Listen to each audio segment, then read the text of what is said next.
please like and subscribe.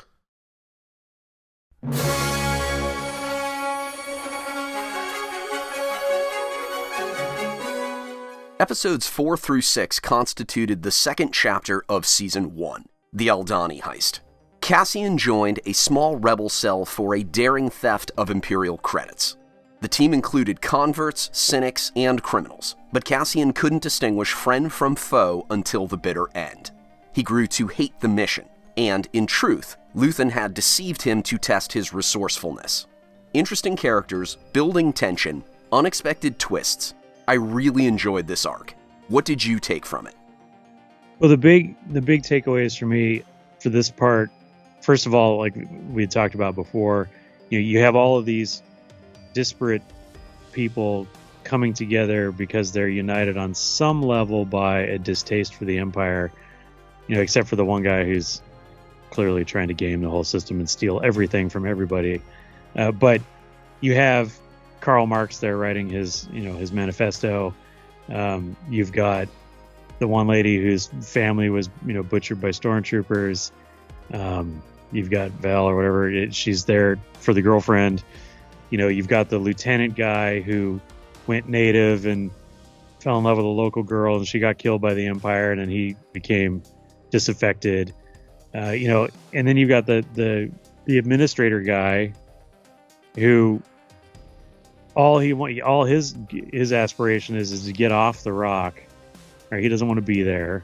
He thinks he's above his position. He shouldn't be administrating this facility. But the thing, it felt very, it had a lot of Roman Empire kind of feeling to it. You've got the Legion out on the border defending the Empire, which is so far away. The only thing they really have out there on the frontier is there's the locals, and then there's their clinging to discipline and military order to remain imperial and not to start to assimilate into the native population, which happened to a lot of the Roman legions on the frontier, especially towards the end of the Empire. I got a vibe of that going on, that tension between the locals and the colonial power trying to work together but not really respecting one another.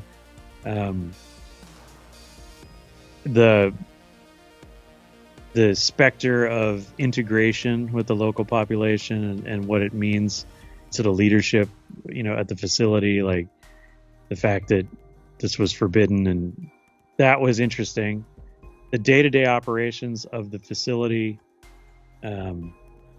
again, the guys that are playing cards and complaining about their rotations and their work shifts, and it turns, again, when you have cartoony, very simple villains, the mustache twirling bad guys, bad for being bad sake, they're easy to root against. They're easy to say, oh yeah, that's clearly the bad guy, we don't like him. But when you start showing the Empire as similar to the Ferrix folks, they're hardworking for the most part. They're dedicated to their jobs. The radio guy in this whole arc, right? He's just a dude doing his job. He's the one who kind of stays on point during this whole the eye scenario where everybody wants to go out and look at it. Everybody wants to take the day off from work to go hang out and experience this thing. And he's working his post and doing his job, and is the one who kind of uncovers and almost foils the heist. Showing the leader of an Imperial garrison as a man with a family, right? We've never seen that before, right? And now we have two different Imperial characters in this show who are talking about their family and their home life. I mean, Rogue One, yeah, we got that with Galen Erso too. But we're not seeing, we don't see a lot of Imperials with these concerns about, why is my kid always sick, and why can't we do this? And then the wife giving the officer crap about, why are we stuck on this crappy planet? And all these things, these are, again, day-to-day stuff, parents, husbands and wives, whatever, couples, families, whatever, they all have to deal with. Why does my job suck? Why do we have to relocate for work? Why, is this happening? Why is that? Why don't the kids respect me? Like these things are it's just real life. And it's really, really hard. I mean, yes, that conversation they have about the comfort stations and how they're totally subverting the culture of these people, and how they used to have 50,000 people show up for the event, and now it's like 500 if you're lucky, right? Yeah, there's some evil, again, colonial attitude there, where it's we're going to stamp out the local culture. We're either going to we're going to educate it out, or we're going to make them victims of their own vices. I mean, it feels very westward expansionist, the exchanging of pelts and all that. But it also makes it very, very hard to just 100% come down on these people, is that they're all evil. They're everyday people with everyday problems who happen to be on the wrong side of a conflict. And again, it forces the audience to really confront that and think about that stuff. So again, it's great. The things that stand out again from this section is the complexity of the characters is on display, and there's some great dialogue and some great interplay between the local population and the Imperials and the heist team and all that stuff. But it just, again, it's more of this the writing and the dialogue and the characters and this real complex and nuanced portrayal of people. The story, the whole season 1 of Andor, this whole story is a very human type story. Like it deals with people and their beliefs and their culture and their issues and their religions and their politics and their morality and ethics. And it's not a simple version of that. It's not A New Hope, where Luke is good and Leia is good and the rebellion is good and Han is slightly sketchy, but he makes the turn and he's good. And then all the stormtroopers are faceless evil monsters, and Darth Vader is the darkness and he's good. He is evil and must be destroyed. That was really easy. We don't know what's going on at home for Governor Tarkin, right? We don't know, did his kids turn out okay? Did they graduate from college, right? Does he have grandkids? How's his mortgage? We don't get that in episode 4, but we're getting that kind of stuff in Andor, right? Where suddenly now it makes it very hard for you. One of the things that is common since the beginning of humanity and organized warfare is that it's common for you to dehumanize your enemy and to use, whether it be political or racial or cultural stereotypes, to describe them so you can make them more killable or easy to kill. Right? They're the whatevers, right? They're less than us. They're less human than us. They're these things that we got in propaganda during the first 2 world wars. You do that because you're dealing with the psychology of war, right? You're dealing with humans killing other humans, which is not a natural act, and you're trying to put something in their psyche that allows them to compartmentalize that killing, right? And we do that with the Empire, kind of in a way, in the trilogy of films, because the level of complexity for characters really just revolves around Vader. He was once a good guy who became bad, still has good in him, we're going to redeem him. That's the most complex character arc in really the entire original trilogy. And we don't like any of the other Imperials. We only like Vader because now we learned that he's Luke's dad, and so now we got to deal with that, and we hope that he becomes a good guy, and he does, and yay, right? And that's the end of the trilogy. In the Andor series, and in Rogue One too, by extension, we're not really sure about who's good, who's bad, who's right, who's wrong, and we're dealing more with just the humanity of the characters. And yes, this includes also the alien characters too.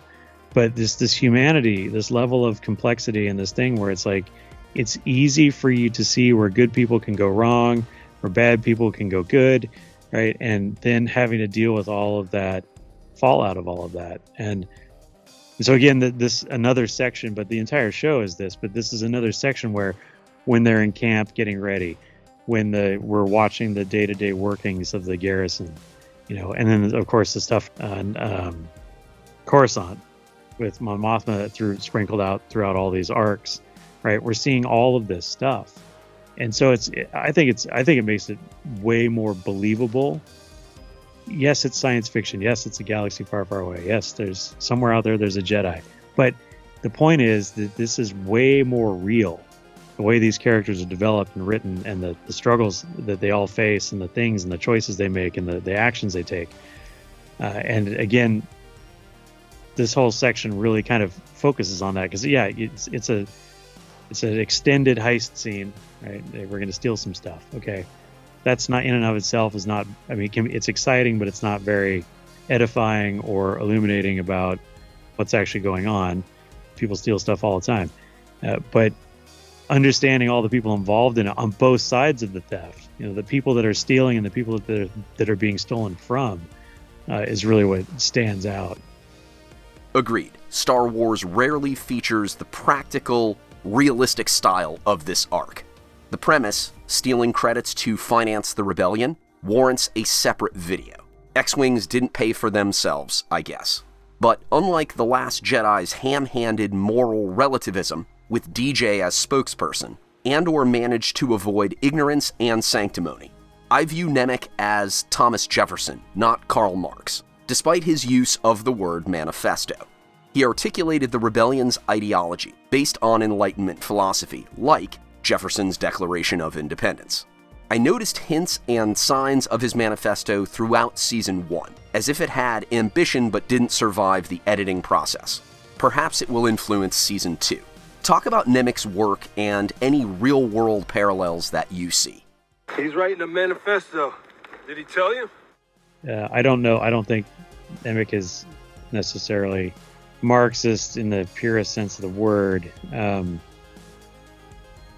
And what we did get from his manifesto was not economic in nature. It was, like you said, it was more discussing rights and freedoms and live free of tyranny and all that kind of stuff. And so, I felt a lot more, American Revolution versus Russian Revolution when it came to the language of his manifesto. But I think that there's a couple of things that you can take away from not necessarily Marx himself, or even more of a Leninist kind of, I guess, influence. And then simply what it is the Leninist approach to what is referred to as the useful idiot, in the sense that you find people that you don't necessarily agree with or even like, but you have enough common ground with them that they will support you in your revolution, so that you can build broader and larger coalitions to achieve the goals of the revolution. And then once you achieve those goals, then you can internally purge the people that are not true believers, right? So, the term, again, you can look this up, it's the useful idiot, but it's people who are willing to support you in your cause because they don't recognize the true success of your cause as the end of their existence.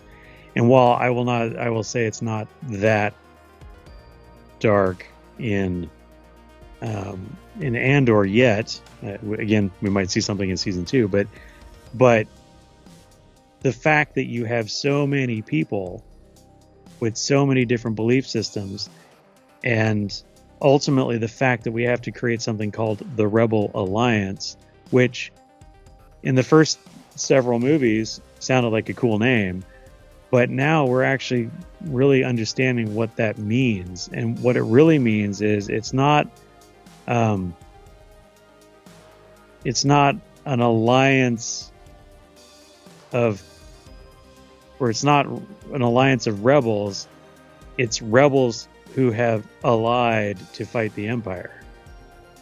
Right, and so what we're seeing, and this has been a subplot in the cartoon, in the Rebels cartoon, where and also sort of the seeds were laid for this in the Clone Wars with the Separatists and others, but and it's been very much core to Saw Gerrera's arc, and it's especially on display in Andor. Everybody has their own goals, and everybody has their own idea of what an Empire-free universe looks like.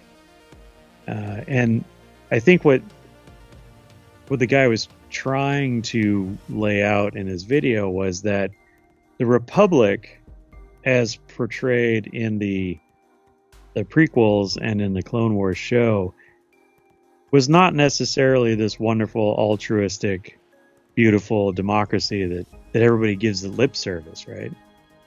I love democracy, Anakin. Well, okay.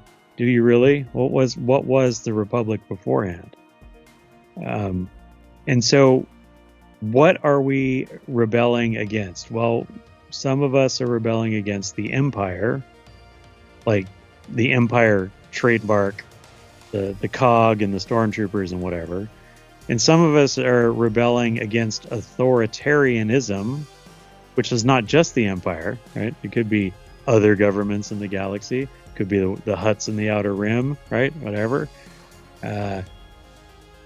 Some of us are just rebelling against any kind of rules, right? So you have the anarchist element, like the pure anarchists, the no government, no rules, the libertarians with guns or whatever, right? They're over the horizon. They don't want any kind of association. They don't want any kind of restriction. Personal freedom is so important that other personal freedoms are die in its wake or whatever. Like it's out of control, right? So you have all these different political philosophies, right?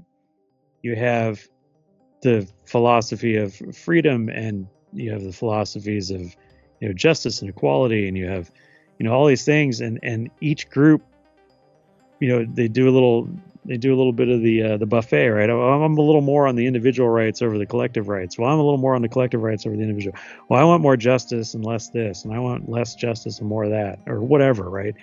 And so you have all these little splinter groups, but they are currently all very mad at the Empire, but they're not organized. And so the Rebel Alliance is all those little groups coming together to form a larger group and fight the Empire. Now, the historical example of that, I think a lot of people get really upset about the sequel trilogy and saying like, well, we overthrew the Empire and the good guys won, and why is the government of the New Republic, and why is all this stuff so weird, and why is there factions, and why? So again, if you look back in history, and if you look at revolutions, you'll see that once a revolution is fully realized and the goals of that revolution are achieved, the people in power have one of two choices. The people who have won the revolution have one of two choices. They can either enter into a perpetual state of revolution, or they can become the thing they revolted against or cited revolution against in order to maintain the power they've just achieved. And so you see a lot of revolutionary governments who come in with all these flowery and altruistic speeches about human rights and dignity and liberty and freedom and egalitarianism and equality, turns into things like Robespierre's terror and the Leninist Stalinist purges and the Irish Civil War, the Whiskey Rebellion being put down by George Washington, which is something they don't teach you in school. If you want to read about that, that's kind of hilarious. We had this entire revolution to overthrow the tyranny of kings, and through taxation and all these, evil government overreaches in business and commerce and society. And then that revolution's over, Britain pulls out of North America, and the newly established colonial government needs money, so they start taxing whiskey. And a bunch of people said, hey, we just fought a war over this crap. Why are you doing that? And so they rose up. And a lot of the people who rose up against the colonial government were the people who fought for the colonial government just weeks prior. And then George Washington sends in a battalion of troops and just crushes these people and says, nope, sorry, we're the government now. Right? And it's a very dark and weird thing to look at, especially so close to the revolution, because all of the sloganeering and all of the flowery writing and the great speeches and the declarations and all those things, as soon as those guys got what they wanted, which was control of their own continent and their own destiny, the minute somebody challenged them internally, they destroyed them. Okay, and so I bring this up because we look at what's going on with the government of the universe in Star Wars after the original trilogy and into the sequel trilogy, and a lot of people complain about it. It's one of the few things actually in the sequel trilogy that's understandable from a historical standpoint. The rest of it's all garbage, right? The way they treated Luke Skywalker and all that stuff, like all that stuff is garbage. But having an unstable liberal democracy in the wake of an armed insurrection against an authoritarian power generally winds up in some form of chaos. Unless that egalitarian, air quotes, liberal democracy turns into its own authoritarian regime. Okay? So, the coalition of people that are coming together in this show, the various rebel cells that are working together, even though they're not working in concert, right? So they're not being directed to work together, but they're all working towards the same goal, which is fighting the Empire. It's coming through in all of, again, organizationally, right? Luthen's group is one group, Saw Gerrera's group is another group, Mon Mothma's stuff is another, aspect of it, and then there's others. We heard about the guy that got sold out, who were going to attack the power station or whatever, and they let them die. That was another group. But even within Luthen's group, you have all of these other people, or all these people who have all these varying views on what it means to rebel, what the goal of the rebellion is. And so, your guy is a political philosopher, and he's trying to make sense of it all. And I think that what he's trying to do is to create sort of the handbook, right? Like, why is this rebellion happening? What are the core reasons for it? And then ultimately why you should support it. And I think that, it was, there may have been things that got chopped in season 1, but there's great moments too, because this kid is also, for lack of a better word, he's Cassian's conscience. And it's great the way they do it, because Cassian's like, I don't want to read your book. I don't want to hear your words, when he's talking to the kid, right? When he's still alive. It's like, I don't want that stuff. It's the blissful ignorance, right? If he doesn't know about the morality of the revolution, or if he doesn't know about the philosophy of the revolution, then he doesn't have to confront it and deal with it, right?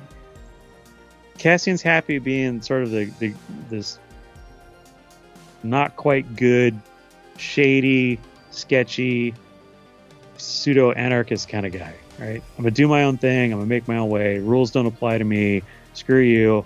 I'm in it for mine. You guys, like, that sounds too much like religion, and I don't like religion. Go away. Okay? And then throughout the show, there's these moments where he bumps into it. Like, he has his box with his stolen handgun, all of his ill-gotten credits, and the kid's manifesto, and he accidentally turns it on. And he's, when he's first on the pleasure planet there, and he's getting the money to go to the grocery store, he accidentally turns it on, and the guy starts talking about freedom and liberty, and he's like, and he turn it off. He doesn't want to be reminded of this stuff. He doesn't want to know about this stuff. It's like a commentator who was speaking about religion, and he was saying that a lot of people avoid religion because once they sit down and engage with the religion, and they learn about whatever that particular religion's morality is, right? Whatever their rules of the road are for whatever the ultimate goal of the religion is, salvation or whatever it might be. You can't ever unlearn that, or you can't ever walk away from that. Now you know, at least in that particular philosophy, you know the right and wrong. You know what you should and should not be doing, and you can no longer live your life the way you lived it before you got to that point, because now you have this burden of knowledge. And I think Cassian is fighting that with the political philosophy behind the rebellion. In short term, he's making money. He's getting to say, screw the rules, and I can carry a gun around, and I can do shady things, and I can act however I want. I can, indulge my impulses for violence and for criminality. But once you start to get a moral thing behind it, then you have to take all those actions and say, okay, now they have to fit within this framework. And now I can't just be, it's more rules, right? It's more rules for him to live by, which he doesn't like. He doesn't like authority. He doesn't like rules. And when you give somebody a moral cause, now that's an authority you can't ignore, right? You can ignore the cops. You can ignore your parents. You can ignore your teachers, right? But when you move up to a different level, a more esoteric or spiritual or conceptual level, whatever word you want to use for it, it's harder to say, I'm not going to do that, or I'm not going to abide by that. And so Cassian's like running away from this, and this guy is his conscience, and eventually it catches up to him, because we see at the end of the show, he's listening to it the night before the funeral, and he's actually fully engaging with the text and listening to this kid, give him the moral pillars of the actions that they've been taking. It's not just robbing banks. It's not just waving guns around. It's not just punching stormtroopers. It's something bigger and more important. And this is, again, the beginning of where we start to see Andor start to make his full change from a selfish actor to a selfless actor.